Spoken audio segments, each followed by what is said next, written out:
exactly where you are. I'm your host, Eric King. And I'm Daryl Geddes, and these are some of the top stories for this week. We have some important news coming out of Florida regarding gun control laws in the wake of last week's tragic school shooting.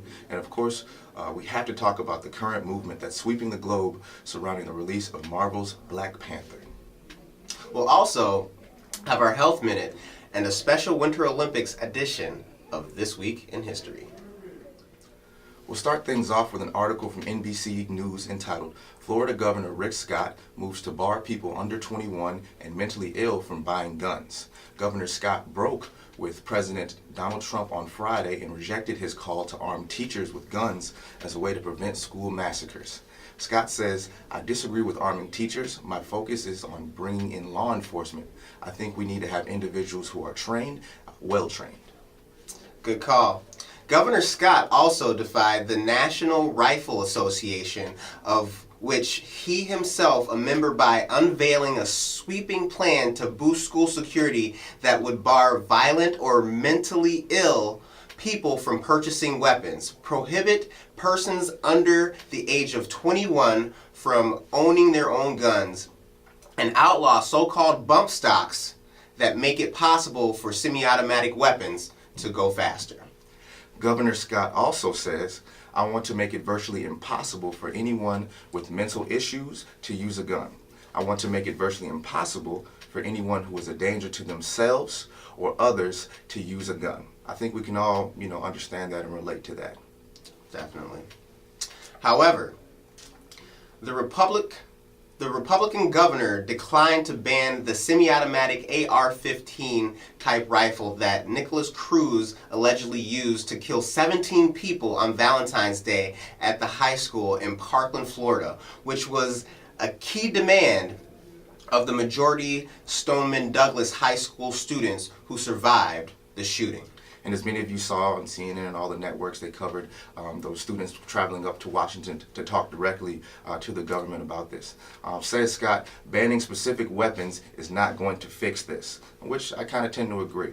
But I think the most important thing we can take from this entire situation is that our elected officials are taking the problem seriously and are doing something about it. Now, whether you agree with the governor's proposed changes or you agree with, Trump's changes, whether you think the laws are too restrictive or you think they're not restrictive enough, I think the important thing is that the strong message has been sent that the status quo is no longer acceptable and they're doing something about it. And for that, I commend him. And that's awesome. It looks like they're really taking action quite swiftly. Great. You know what time it is. It's time for your Health Minute. We're going to be looking at turmeric today. For hundreds of years, people around the world have linked turmeric to healing properties and cosmetic benefits. Turmeric is a bright yellow-orange spice that is related closely to ginger. It is made available as a ground spice that you can get as a supplement. And dermatologists actually provide that as a beauty product as well. Okay, I think I've had that in some Indian food. That makes a lot of sense. Turmeric contains anti-inflammatory and antioxidant properties. Modern scientific research is just beginning to study the positive impact of turmeric, and many believe that it has several benefits as you use it to scale. That's true. You may want to try a turmeric face mask. I had an opportunity to do this the other night.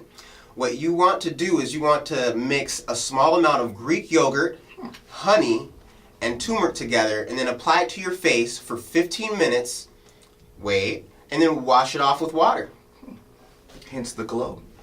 Turmeric can also help heal wounds by decreasing inflammation and the oxidization. It also lowers the response to your body in terms of cauterizing wounds. This results in wounds healing more quickly. Studies have shown that turmeric can possibly affect tissue and collagen as well. So you can rub it underneath your eyes if you want to tighten up. Get those bags out. And I actually did it underneath my eyes, and I had these nasty bags, and it actually got rid of them. It was amazing. Didn't do it last night, but I did it the other night. You might see the bags today. But lastly, be careful when applying turmeric to your face. If you are of fair skin, I'm not fair, but you might be, because it will stain your skin and it'll kind of look like you had a really bad spray tan. So with that said, it's been your Health Minute. On to other news. Now let's get to it. Now, unless you've been living under a rock for the last several weeks, you've been receiving a steady dose of all things Black Panther. It's kind of a big deal. It sure is. An article called Variety.com entitled Box Office Black Panther becomes the highest grossing MCU film in its first week. Let's just see how big this thing gets. Disney Marvel's Black Panther continues its record-breaking pace, taking in $292 million in North America, the highest first-week haul for a Marvel Cinematic Universe title. To put that in perspective, that's $22 million more than the Avengers grossed in its first week in 2012. The Avengers. Black Panther earned $14.3 million on Thursday, nearly $2 million more than The Avengers. The Avengers. It has also made $228 million internationally, led by the UK with $31.9 million for a total of $520 million worldwide. This, I'm telling you, what many are calling a movement heads into its second weekend. So I've said all that to say this, keeping it short and sweet, no spoilers, no reviews, because for those of you who haven't seen it. But at this point, if you haven't seen the film, you're slipping. I'm going right after we get done shooting this. You better. On this special Winter Olympics edition of This Week in History, shout out to this year's U.S. women's hockey team for bringing home the gold. Go ahead, ladies. We're going back 38 years, taking it all the way back to 1980's Miracle on Ice, the improbable victory that was later memorialized in the 2004 film Miracle, starring Kurt Russell. In one of the most dramatic upsets in Olympic history, the underdog U.S. hockey team, made up of college players, defeated the four-time defended gold medal winning Soviet team at the 13th Olympic Winter Games in Lake Placid, New York. The Soviet squad, previously regarded as the finest in the world, fell to the youthful American team 4-3 before a frenzied crowd of 10,000 spectators in Lake Placid, New York. 2 days later, the Americans defeated Finland 4-2 to clinch the hockey gold. Whoa. The Soviet team had captured the previous 4 Olympic hockey golds, going back to 1964, and had not lost an Olympic hockey game since 1968. 3 days before the Lake Placid Games began, the Soviets routed the U.S. team 10-3 in an exhibition game at Madison Square Garden in New York City. The Americans looked scrappy, but few blamed them for it. Their average age was all of 22 years old, going up against grown professionals. But on Friday afternoon, February 22nd, 1980, the American amateurs and the Soviet Dream Team met before a sold-out crowd in Lake Placid. The Soviets broke through first with their new star, Valery Krotov, deflecting a slap shot beyond American goalie Jim Craig to Jim Craig's reach in the first period. That boy killed it. The U.S. team did come back, but it wasn't until team captain Mike Irizzoni, whose name means eruption in Italian, picked up a loose puck in the Soviet zone and slammed it past home with a 25-foot wrist shot. For the first time in the game, the Americans had the lead, and the crowd erupted in the celebration with 10 minutes left to go. And with 5 seconds remaining, the Americans finally managed to get the puck out of the zone, and the crowd began counting down the final seconds. When the final horn sounded, the players, coaches, team officials poured onto the ice in a rocket celebration. Y'all have seen the pictures. I haven't, but I'm going to look it up and check it out.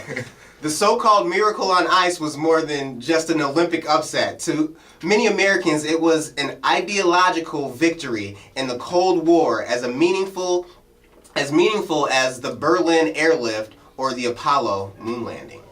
Big deal.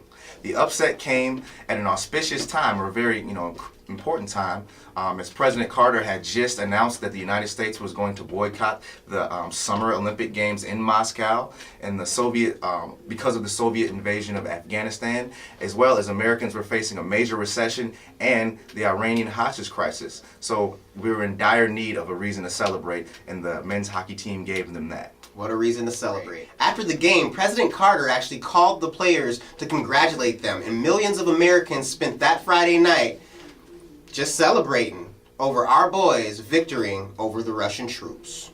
A miracle indeed, and that has been this week's edition of This Week in History.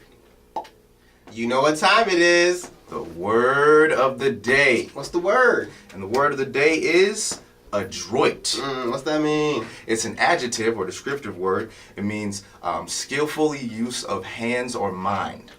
All right, so whenever you're, they say repetition is the mother of skill. That's how you become adroit at something. There we go. So we want to thank you all for joining us on this episode of GPS News. And as always, let your heart not be troubled. Neither let it be afraid. Peace. Love. Thank you all so much for watching this edition of GPS News. If you like what you saw, remember to like, share, and subscribe.